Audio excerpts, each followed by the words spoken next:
Hello guys, நாங்கள் இப்போ மலேசியாவிலேருந்து பூக்காக்கு கிளம்பிட்டு இருக்கோம். இப்போ நாங்கள் மலேசியா ஏர்போர்ட்டில் தான் இருக்கோம். இங்கே செக்இன் ப்ராசஸ் எங்களுக்கு ரொம்ப ஈஸியாக முடிஞ்சிச்சு. பிகாஸ் அங்கே போனதுக்கப்புறம் தான் தெரியும் ஏர்ஏஷியா அப்ளிகேஷன்லேயே நம்ம செக்இன் பண்ணிக்கலாம் அப்படிங்கிறதெல்லாம். ஸோ இங்கே மொபைல் அப்ளிகேஷன்லேயே சிம்பிளாக முடிச்சுட்டு இமிக்ரேஷன் ப்ராசஸ் மட்டும் கொஞ்சம் டைம் எடுத்துச்சு. பட் அது ரொம்ப டைமும் எடுக்கல. பட் அங்கேயும் அது ஈஸியாக கம்ப்ளீட் ஆகிடுச்சு. எங்களுக்கு இங்கேருந்து பார்த்தீங்கன்னா 1 hour ட்ராவல் தான் பூக்காக்கு. ஸோ நம்ம பூக்காக்கில் மீட் பண்ணலாம்.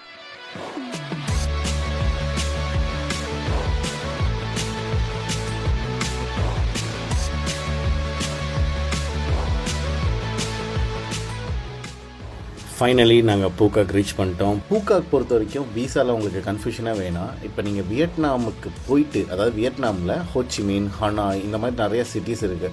அங்கே போயிட்டு நீங்கள் அதாவது அங்கே லேஓவர் வச்சுட்டு இங்கே நீங்கள் பூக்காக் வந்தீங்கன்னா கண்டிப்பாக உங்களுக்கு வீசா தேவைப்படும்.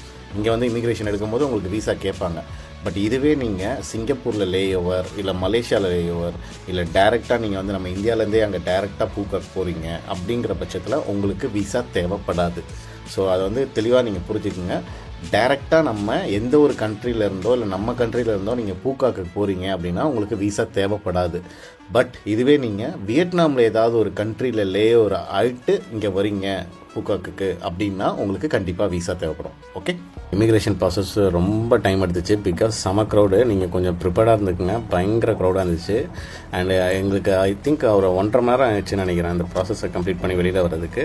அண்டு எங்களுக்கு இங்கே நாங்கள் புக் பண்ண ஹோட்டல்லேருந்தே எங்களுக்கு பிக்கப்பும் கொடுத்துட்டாங்க. பூக்காக்கு ஒரு சின்ன ஐலாண்டு, வியட்நாமில் இருக்க ஒரு சின்ன ஐலாண்டு. அந்த ஐலாண்டு பார்த்திங்கன்னா நார்த்துலேயும் சவுத்துலேயும் பார்த்தீங்கன்னா 2 ரியல் எஸ்டேட் கம்பெனிஸ் நல்ல ஒரு டூரிஸ்ட் ஸ்பாட் மாதிரி அதை டெவலப் பண்ணிட்டாங்க. ஐ திங்க் இது ஒரு 5 years 6 years இந்த ஒர்க் நடந்திருக்கும்னு நினைக்கிறேன். பாஸ்ட் 2 yearsஸாக ஓப்பன் ஃபார் டூரிஸ்ட்டுன்னு நினைக்கிறேன். பட் இந்த ஊரில் பார்த்திங்கன்னா அந்த ஐலாண்டோட மிடில் வேல மட்டும்தான் அந்த ஊர் மக்கள் வாழ்ந்துட்டுருக்காங்க. லைக் பியல் ஃபார்மிங்கு, அப்புறம் ஃபிஷ்ஷிங், இதுதான் அவங்களோட வாழ்வாதாரமாகவே இருக்குது.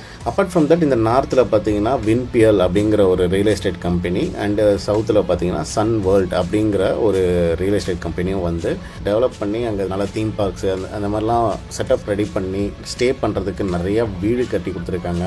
இந்த வீடெல்லாம் பார்த்தா எனக்கு எதுவுமே ஆக்குபைடாக இல்லை ஆக்சுவலாக. பட் என்ன சொல்கிறாங்கன்னா லைக் ஒரு லீஸுக்கு நம்ம எடுத்துக்கலாம். அதாவது அது அதர் கண்ட்ரி பீப்புள்ஸ் பண்ண முடியுமான்னு தெரில. But they just mention that இப்போ ஒரு 5 yearsக்கு நம்ம லீஸ் எடுத்துக்கிட்டு அது ரெண்ட்டுக்கு விடலாம் டூரிஸ்ட்டு பீப்புளுக்கு, அந்த மாதிரி தான் சொல்லியிருந்தாங்க. ஸோ நாங்கள் தங்கியிருந்த அப்பார்ட்மெண்ட்டும் அந்த மாதிரி தான். ஸோ ஒரு லேடி அதை லீஸ் எடுத்து ரெண்ட் விட்டுட்டு இருக்காங்க ஏர்பிஎன்பியில். ஸோ நாங்கள் புக் பண்ணது ஏர்பிஎன்பி தான். ஒரு 4 nights 5 daysக்கு எங்களுக்கு காஸ்ட் அரௌண்ட் 45,000. ரியலி அது ஒரு நல்ல டீல் தான். ஒரு டேக்கு அரௌண்ட் 10,000 அப்படிங்கிற பட்ஜெட் தான் வருதுங்கும் போது நமக்கு அதுவும் ஒரு நல்ல வியூவோட கிடைக்குதுங்கும் போது இது ஒரு ஆடட் அட்வான்டேஜ்னு சொல்லிட்டு நாங்கள் சூஸ் பண்ணோம். இதை விட நீங்கள் கம்மியாக பார்க்கணுன்னா கூட இந்த இடத்துல நிறையாவே அவைலபிள் இருக்குது. ஸோ அதை நீங்கள் நிறையாவே சர்ச் பண்ணிங்கன்னா ஏர்பிஎன்பிஸ்லாம் நிறையாவே கிடைக்கும். பட் ஹோட்டல்ஸ்ன்னு போகும்போது அது கொஞ்சம் காஸ்ட்லியாக இருந்துச்சு. ஸோ அதனால் நாங்கள் இது பண்ணிட்டோம். இங்கே எங்களுக்கு பிரேக்ஃபாஸ்ட் அந்த மாதிரிலாம் எதுவுமே கொடுக்க மாட்டாங்க. பட் நம்மளே எல்லாம் பண்ணிக்கலாம் அப்படின்னு சொல்லிட்டு ஸோ இதில் நாங்கள் ஃபுட்டுலேயும் சில கன்ஸ்டன்ஸ்லாம் பண்ணோம். பூக்காக்க பொறுத்த வரைக்கும் பட்ஜெட்டை நாங்கள் கம்மி பண்ணுறதுக்கு மேஜராக பண்ணது ஃபுட்டு தான். என்ன தான் நம்ம ஊர் மணியோட அங்கே மணி காஸ்ட் கம்மியாக இருந்தாலும் பட்ஜெட்லாம் பார்த்தீங்கன்னா நீங்கள் நார்மலாக போய் ஒரு ஃப்ரைட் ரைஸ் வாங்கணும் அப்படின்னு நினச்சிங்கன்னா கூட அந்த ஃப்ரைட் ரைஸ் நம்ம ஊர் காசுக்கு அரௌண்ட் 400 rupees வரும். So which is very costly. So அதை நம்ம அவாய்ட் பண்ணோங்கிறப்ப நாங்களே சில நேரத்துலாம் சமைக்கிறது இதெல்லாம் பண்ணிட்டோம். ஸோ இப்படி தான் போச்சு. அண்டு பூக்காக்கில் ஃபஸ்ட் டே எங்களுக்கு பிளான் எதுவுமே இல்லை. எங்களுக்கு என்னென்னா அந்த டே ரிலாக்ஸ்டாக இருக்கணும் அப்படிங்கிறது மட்டும்தான் எங்களோட ஃபோக்கஸ்ட். ஸோ வந்தோம், ரிலாக்ஸ் பண்ணோம், ரூமை கொஞ்சம் எக்ஸ்ப்ளோர் பண்ணோம். ஈவினிங் ஆனால் அழகான ஃபயர் ஒர்க் ஷோவை கொஞ்சம் நேரம் பார்த்தோம்.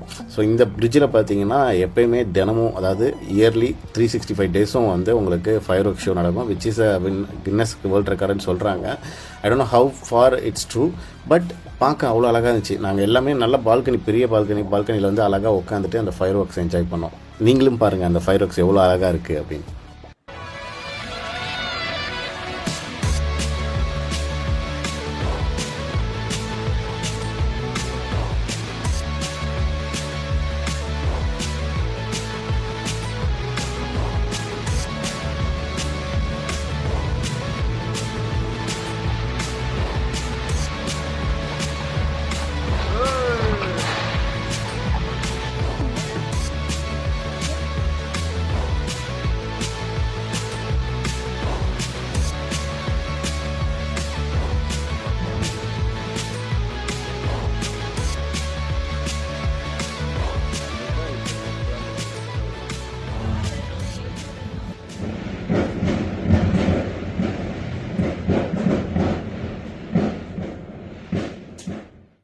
ஃபயர் ஒர்க் ஷோ முடிஞ்ச பிறகு எங்களுக்கு பயங்கர பசி. ஸோ நாங்கள் என்ன பண்ணோம், கீழே சூப்பர் மார்க்கெட்டுக்கு போகலாம் அப்படின்னு சொல்லிவிட்டு அப்படியே கொஞ்சம் நேரம் அந்த ஊரை பார்க்கலாம் அப்படின்னு பார்த்துட்டுக்காக கீழே இறங்கி போனோம்.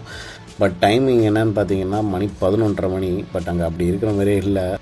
எங்களோட அப்பார்ட்மெண்ட்டுக்கு ஆப்போசிட்லேயே வந்து 24 ஹவர்ஸ் சூப்பர் மார்க்கெட் இருந்துச்சு. ஸோ அங்கே போயிட்டு என்ன வாங்க முடியும், வாங்கி என்ன சமைக்க முடியும் அப்படிங்கிறதெல்லாம் தேடி பார்த்து கொஞ்சம் கொஞ்சம் வாங்கிட்டு வந்தோம். ஸோ நாங்கள் இன்றைக்கி நைட்டு எங்களோட பிளான் என்னென்னா சிம்பிளாக ரசம், சிம்பிளாக ப்ளைன் எக்ஸ்.